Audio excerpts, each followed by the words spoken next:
So you've been speaking a lot more. Yeah. And I'm stoked about it because there's not enough female, we just don't see enough great female speakers out there. And there are great female communicators. Yes.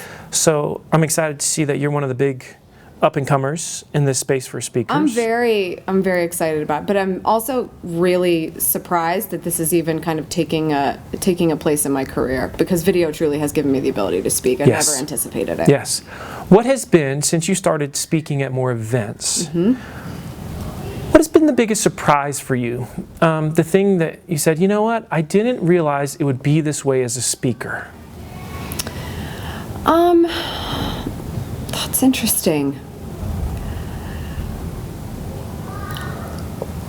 I don't know. I negatives show up in my brain, I think. For example, share them, because it's important that people see that. I think that speakers are underappreciated for the most part from on an organization side, and where I feel like, and a lot of times someone's speaking because they wrote a book, or in partnership they've written a book, and I'm writing my first book, and it's the hardest thing I think I've ever had to do. I'm excited for you. I heard about the process. Yeah, I mean, it's this concept of, I'm going to put everything I've ever learned about this thing, or that's what it seems like, probably more systematic than that, but in a book, and I put this here for you. And I feel that the same energy and interest and passion is happening on stage for somebody that's taking speaking seriously as a professional. And I just saw an article last week that was like, how to lower the cost of your speakers at your next big event. And I that bums me out, because this is a massive and really incredible talent for anyone that gets it as an opportunity, or at least works toward it and makes themselves better. So I didn't expect for the talent to be underappreciated. That's really, really interesting. You definitely see it. With respect to your skills as a speaker, what's the one area you feel like you've either improved or discovered the most, especially as you've analyzed you on stage or others? You're like, man, why am I not doing that thing? What is that thing for you? Rehearsing. Yeah. Definitely. And I remember speaking with Michael Port, because obviously look up to him in a lot of ways, but just love what he's doing with heroic public speaking.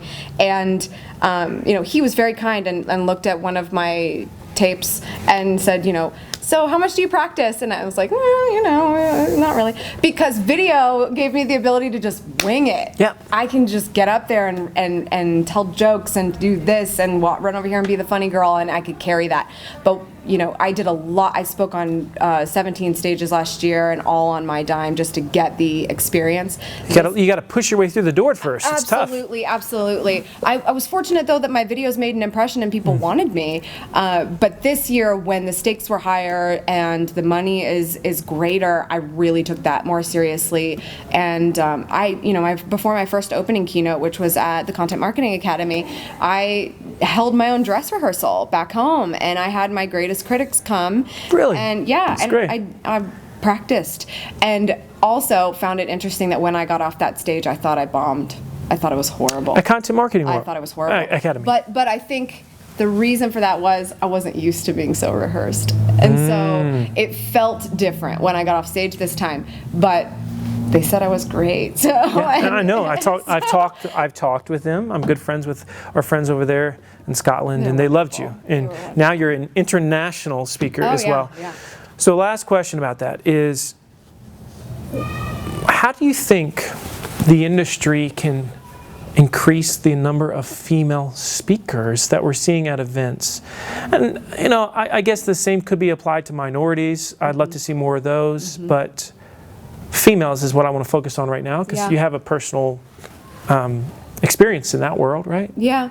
What do you think we need to do? Is it the fault of the organizers? Is it the fault of maybe some I don't know, is it the females? Is it the bad guys? What is the deal? Honestly, I don't know. I don't think there's anyone to blame. I think it's just like anything else. As equal pay, equal rights, all the women's issues. I don't think it's organizers' faults. I think they actually try really hard to find females because they hear that they need to get more females. Yes. But you can't just, I was just talking to somebody last night, you can't just walk up to a female and say, you know a lot about this, you should speak. I mean, you should watch an expert completely freak out over that concept. We all were in speech class in high school and it didn't go well for most of us. So that concept is really crazy to think about. I think it just needs to be a nurturing of a talent where you see that it's already natural, and I don't know whose job that is. Because there's no farm system for this. Right, there's no right, minor right. leagues. Exactly. How do you go to the elite female YouTube creators who know how to talk to a camera, have probably been put on stage by an event because they have a massive following for some reason, and say, this is another revenue opportunity for you. What do you need for us to make this happen? Because you would be fantastic, without scaring them to death. And it's really unfortunate because I think the female speakers that we end up with are from a company, and so the company is for some reason the headline in some capacity, and then we end up with women in their company who have been commissioned by the, and then it's like they're not that good, but because Facebook or name the big company is attached to their title, those are our female speakers today, where there are more Annie Cushings and Amy Schmittauers that are out there. It's just like, where are they, and how can we empower them to step up? Because we need them in a bad way. We need them in every industry. We need them. It's not just marketing. That's right. That's right. But we need them. So thank you, Amy. You've been awesome. Amy Schmittauer. She is great. And if you're not watching her, just from the simple component or aspect of, I want to learn how to be me on camera and be funny and be witty. You already are. But if somebody wants to learn that, they need to go to you because you're really, really good. So Amy Schmittauer, thank you so much. Thanks for having me.